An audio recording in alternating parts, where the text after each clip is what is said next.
Assalomu alaykum, hurmatli tinglovchilar, tarix faniga qiziquvchi yoshlar. Bugun biz sizlar bilan o'zbek xonliklarining Afg'oniston davlati bilan bo'lgan munosabatlari haqida fikr yuritamiz. Shuni aytish kerakki, uzoq asrlar davomida mustaqil Afg'on davlati bo'lgan emas.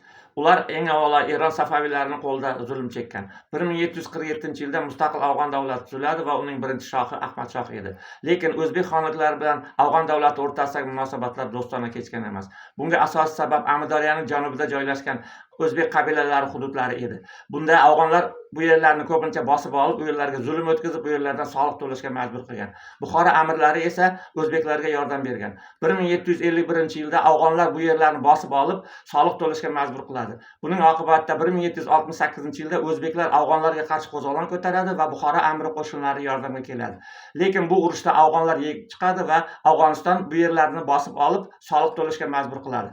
1768-yildan keyin 1789-yilda yana o'zbeklar qo'zg'olon ko'taradi va Buxoro amiri yana bu yerga qo'shin jo'natadi. Natijada afg'onlar bilan Buxoro amirligi o'rtasida urush bo'ladi.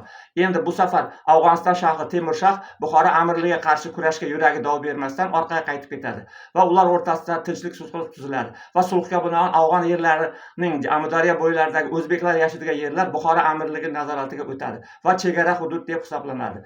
Lekin o'zaro urushlar bo'lishiga qaramasdan ular o'rtasidagi savdo munosabatlari ancha muddat davom etgan. Ayniqsa bu o'rinda Buxoro bilan Qobul juda ham katta o'rin tutgan. Hindiston, Xitoy, Rossiya bilan bo'lgan aloqalarda Qobul va Buxoro savdo karvonlarining yo'llarida joylashganligi uchun o'zaro aloqa shahri hisoblangan. Shu bilan bugungi suhbatimizga yakun yasaymiz. Ko'rishguncha xayr, salomat bo'linglar.